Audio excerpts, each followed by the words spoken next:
Good morning. Some morning thoughts.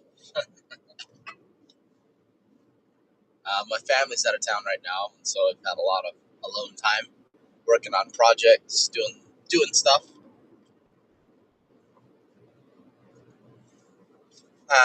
Yesterday I was at church and I was just pondering some things, and among my simple musings, I was thinking about.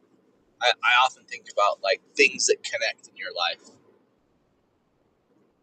And I know there's a lot of interest in things over the fitness industry. Um, oh, hang on. The trooper was next to me earlier on the freeway and he slowed down. So let's see if he's queuing up to try to pull me over.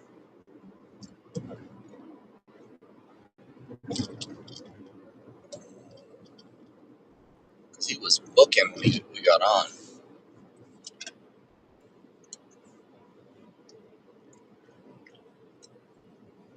Little girl of mine to start the day.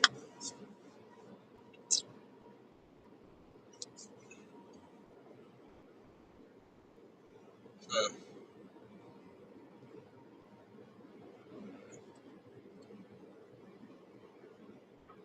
Increase my speed back to my normal space. Anyway, um, I like to. Not that I'm all that incredibly fit anymore in many aspects of my life. Like I'm not. I don't go to the gym as often as I probably should. I don't do a lot, but like there's to people who spend a bunch of time in the gym. There's this, and then the thing that the people that focus on their health for the big results. I mean, it requires. Yeah.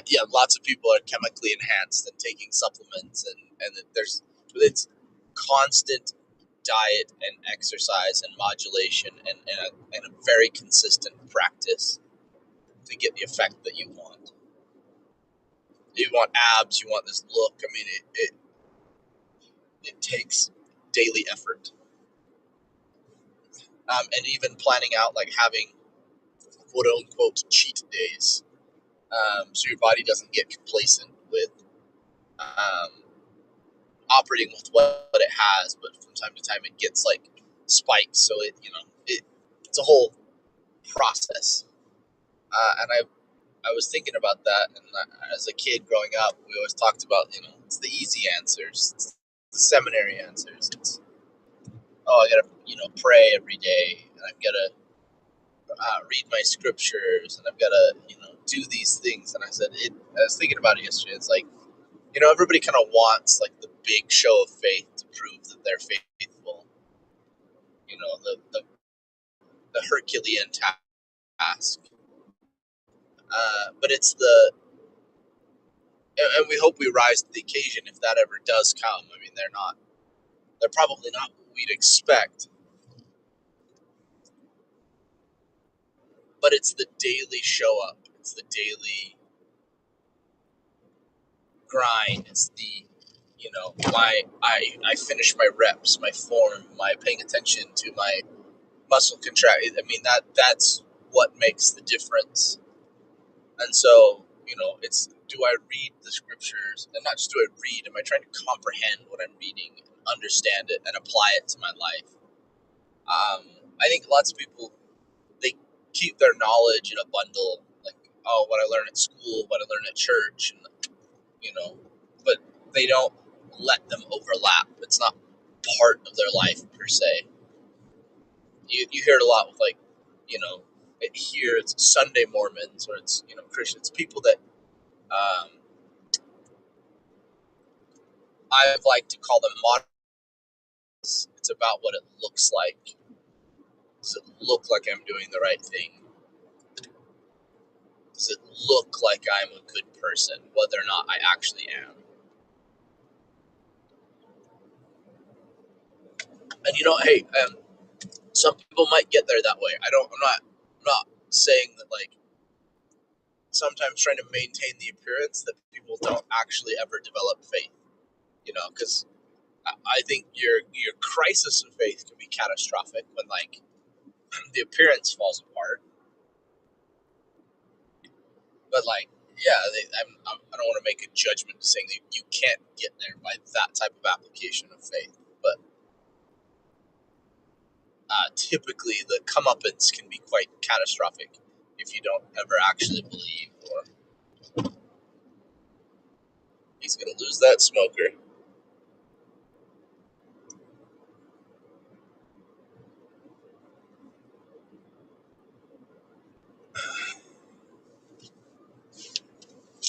So yeah, I think I see lots of people posting on social media and talking about like, oh, why I left my church or my faith or my, how hard it is,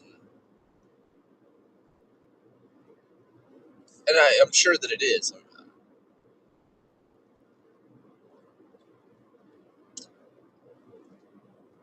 I guess the places I've gone and the things that I've learned, I find the application of faith is personal to me and required me to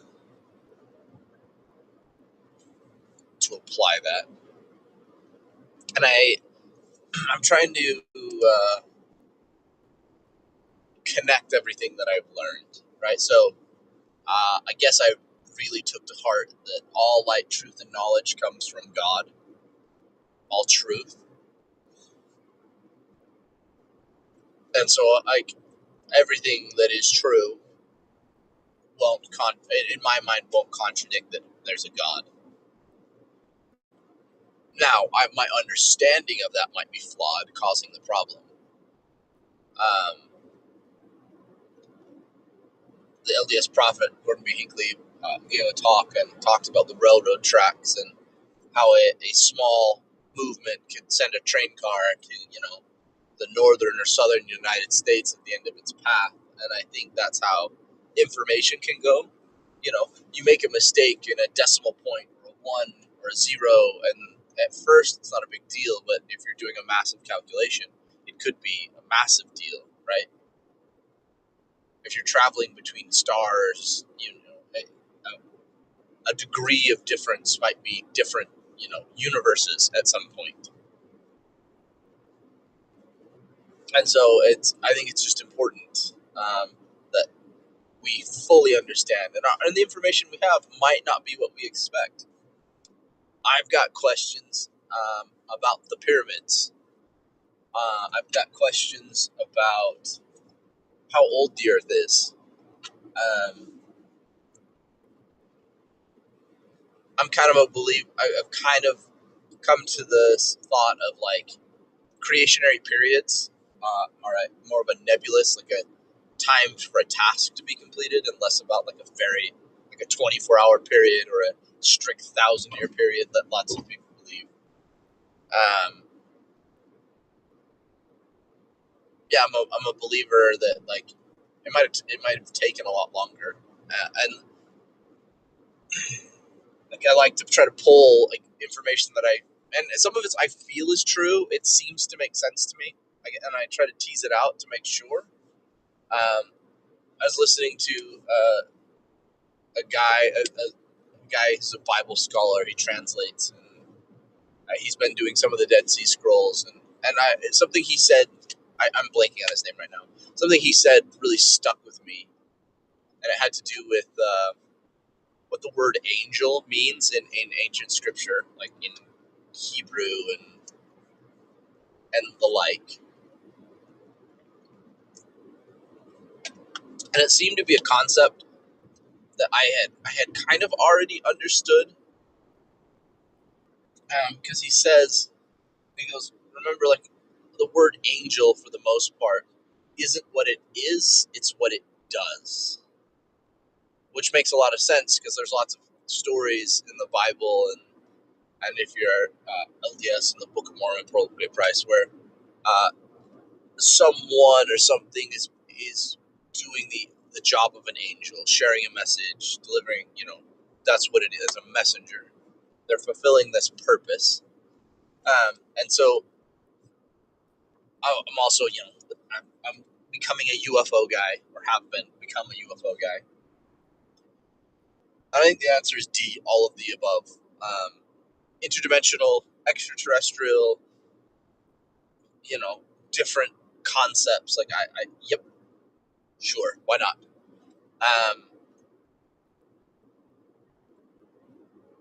But I think there's some core fundamental realities, and I think there's a lot that we don't understand. And like, I guess I've always been very comfortable with the concept of like multiple dimensions, because like we believe that the spirit realm is among us. It's just it's higher matter. This is a simplistic explanation that um, we may not fully comprehend, right? Like, or that we can't see. So like another dimension would make a lot of sense. Um,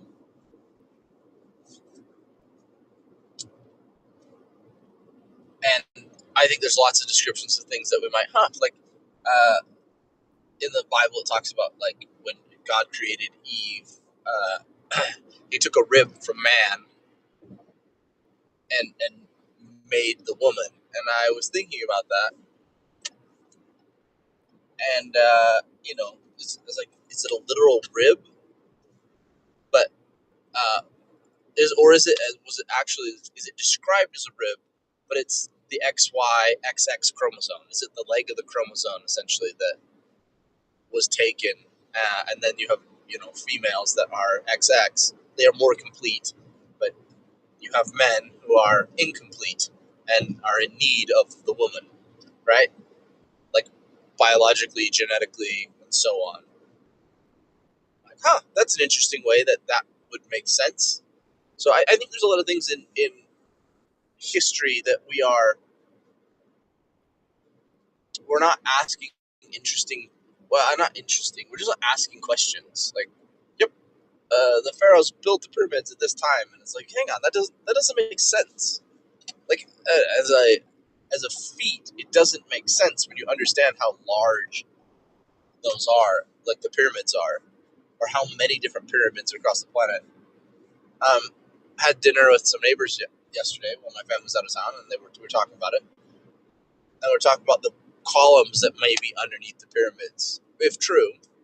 Even if not, I mean, that's a massive deal, and it really flies in the face of the current description. And it seems like somebody graffitied the pyramids, and that's why we attribute it to them. But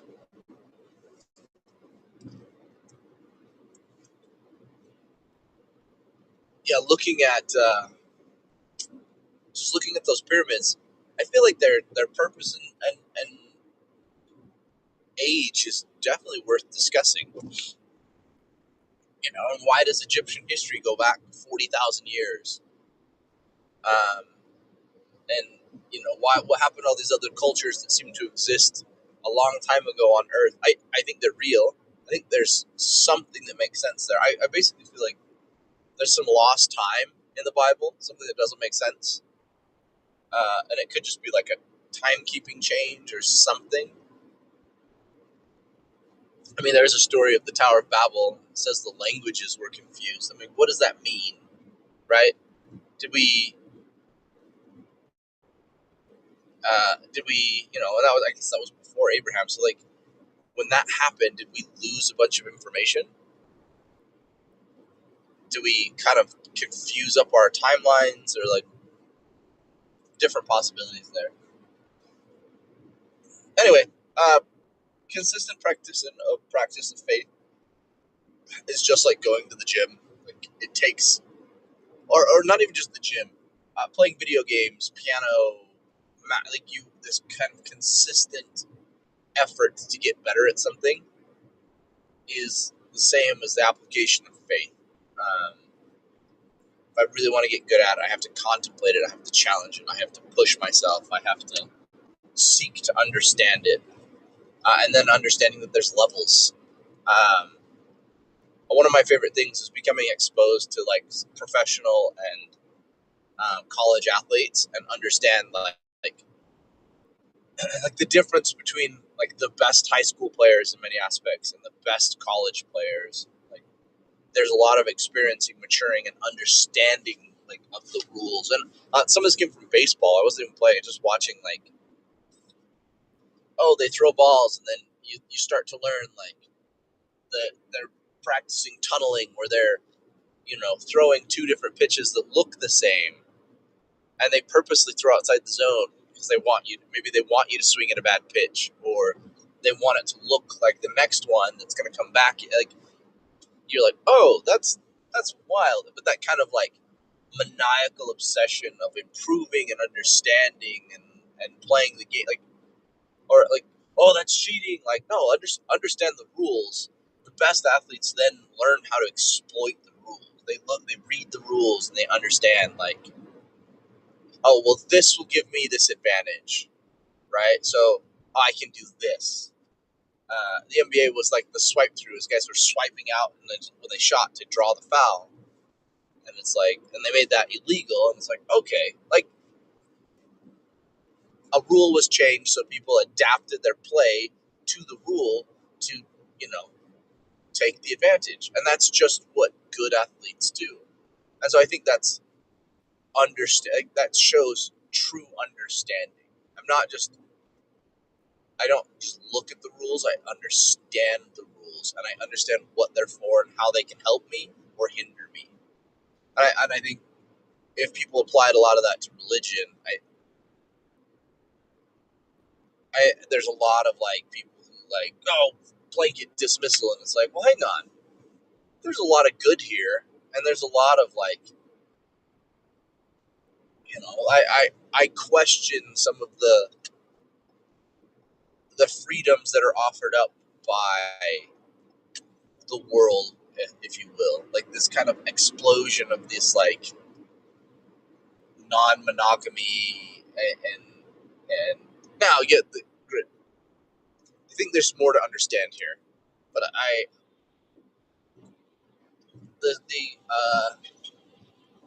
the lack of relationship, right? Um, I think the free floating, do whatever, whenever, wherever, whatever feels good. I think might be problematic. I think keeping things within a committed and contained situation may have massive unforeseen or unpredicted advantages over time. But it takes time to get there, and you have to understand, and you have to want to understand. And if it's like, well, confirmation bias, I'm like, well, yeah, there's always confirmation bias if something agrees with your opinion, but that's everybody, right? Like, and a lot of these people that are like, you need to trust the scientific method, won't entertain anything that challenges their worldview because it challenges their worldview, right? If you ask, like, people are all for, I work for a university, but, lots of people at the university are all for challenging religions or the patriarchy. But when you ask them a question about the pyramids, boy, you, you better check yourself because you're dumb. Because you're not applying the scientific method. Like, yes, but I am.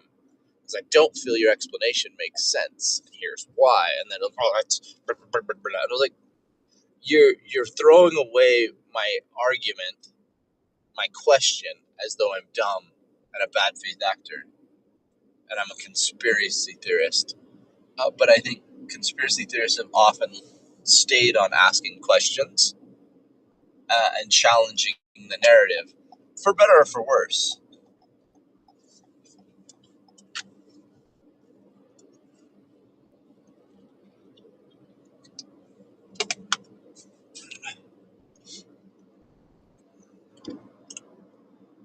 Um, what is it, April or March 30th today? Uh, I've said it a bunch of times. already. I'm really nervous that they're going to put boots on the ground, and it's going to be a bloodbath. I don't think Donald Trump is a good president. If he wasn't president, or this wasn't a war that he started, I heard somebody say this would be kind of hilarious and entertaining to watch, because he's just got scandal and problems. He's just constantly a mess. I don't think he's a good president. And partially because he's not presidential. I get why he appealed to a lot of people. I've, from the beginning, always felt him to be somewhat of a charlatan. Not somewhat, a charlatan, a liar, a thief. And I remember having conversations with people like, oh no, he's a great businessman. I'm like, I think the evidence bears that out as he's not. But he's kind of a shamelessly corrupt individual. But people wanted change. We were tired of being lied to. People are tired of the status quo, and so they're trying to break the system because the system continually screws them. And so they wanted a change politician. He definitely was not it, but I mean, they got a change. It's not the change that anybody wanted. I think a lot of this is to try to distract from the Epstein files and a bunch, because I think he's just a super ego-driven person to the point that he's going to get a lot of people killed. And it sounds like over the weekend there was some pretty massive strikes that may have killed a lot more service members. But I mean, if you put Marines on a beach, or definitely, I hope not an island, but I mean, we lost 3,000 men in the course of the 20-year war on terror that didn't work out so well for us. Could you imagine if we lost 3,000 in a day or a week from his ego? And that Lindsey Graham is just pure evil. Just pure evil. I'm very confused by that man. I don't mean to be like super disrespectful, but he clearly, like, he hits a bunch of hallmarks, man. Like, that man is a closeted, and maybe not. Maybe the rumors in Congress is he's very open about him, but he seems like he's gay.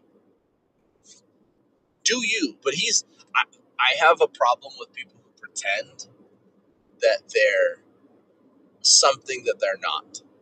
Like, when they're, how much, when people pretend that they're not gay and pretend to be like ultra hardcore Christians that are, conservative and anti-gay and all these things. I'm like, that, the hypocrisy of it, those people bother me. If you're gay, you're gay. That's fine. Do you, man? You're not hurting anybody else. Have fun. It's not, I guess, not really a ton of my business. Like, as long as you're not hurting people, I think we should be a little bit more respectful of everyone in public, right? But yeah, if you're not hurting anybody, do you, man? But if you're like pretending to be like an ultra conservative, Bible believing Christian man, but you're just a ladder climber and you're doing all these horrible things behind closed doors, that I take issue. That I take umbrage with, trying to be smart.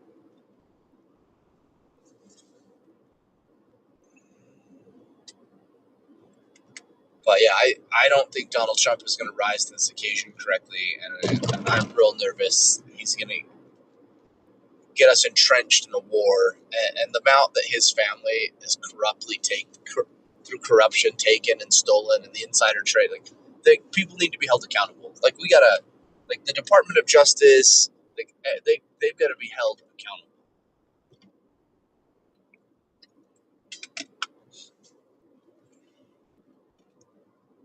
because he's breaking a lot of things. He's causing a lot of permanent problems or long lasting problems.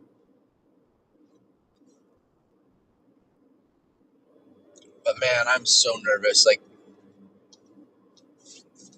putting boots on the ground in Iran is like, oh, that's a whole problem, man.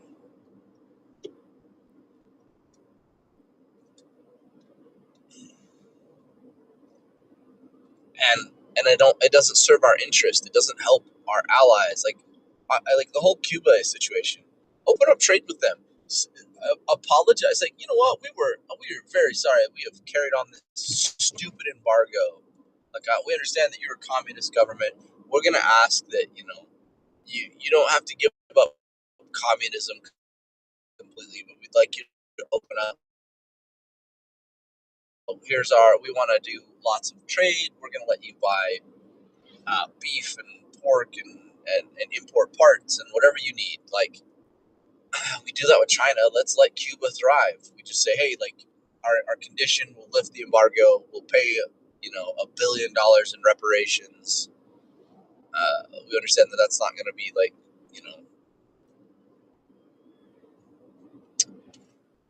won't make up for everything. We're gonna,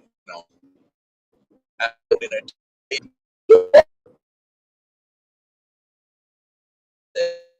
allow foreign military blood. And I think that would be a big deal to, like, making the world a better place. Like, then let them figure it out on their own. But like, the blockade is just horrific because we don't like their government.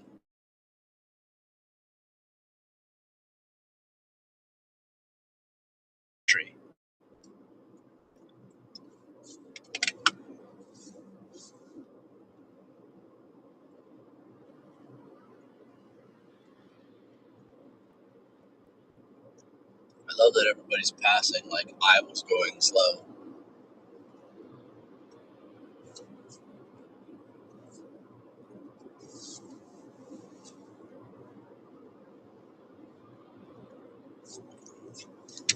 Yeah, I think I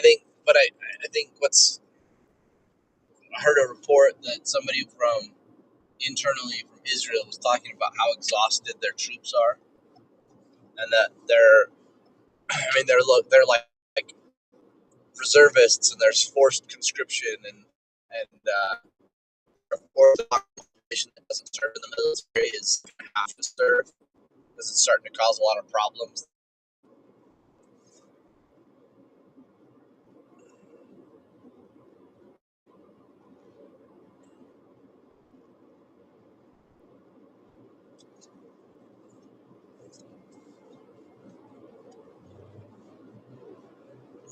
So I'm gonna be fascinated to see. I don't I don't want I want Trump to have an epiphany and realize that he's been a garbage person and he's causing problems, and I want him to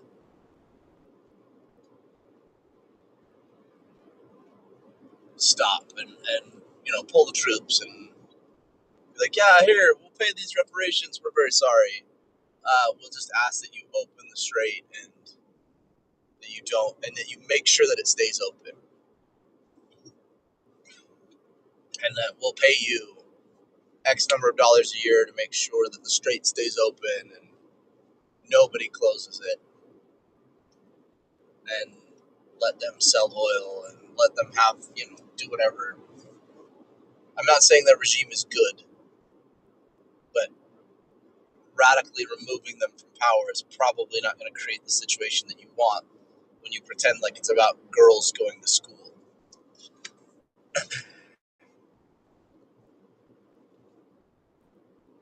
So yeah, hopefully.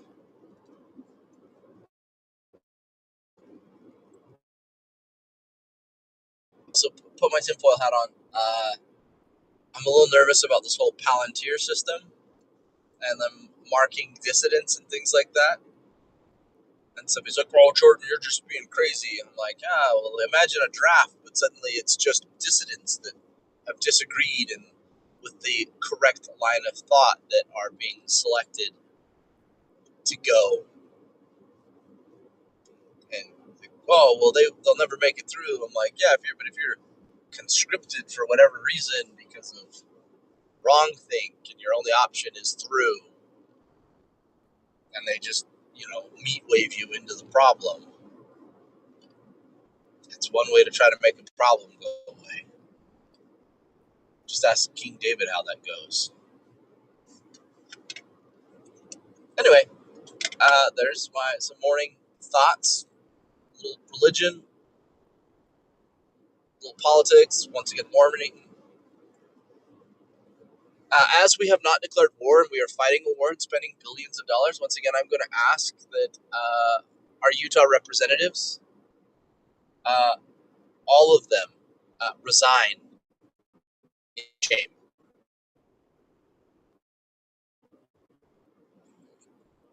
The blood of these individuals that have died, I think, is on your heads. This is a completely preventable situation. And you know what? You should vote. Declare war. Do it. Then at least we can hold you accountable.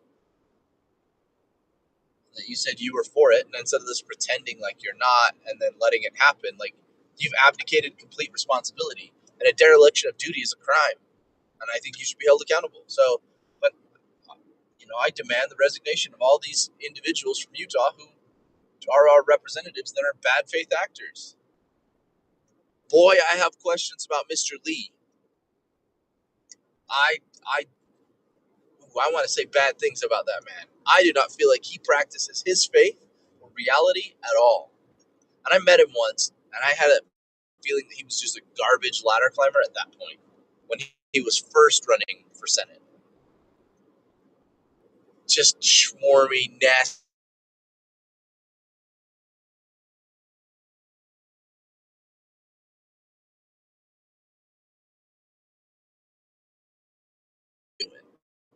I mean, and if that's genuinely you, I am sorry, but I still feel you should resign and apologize.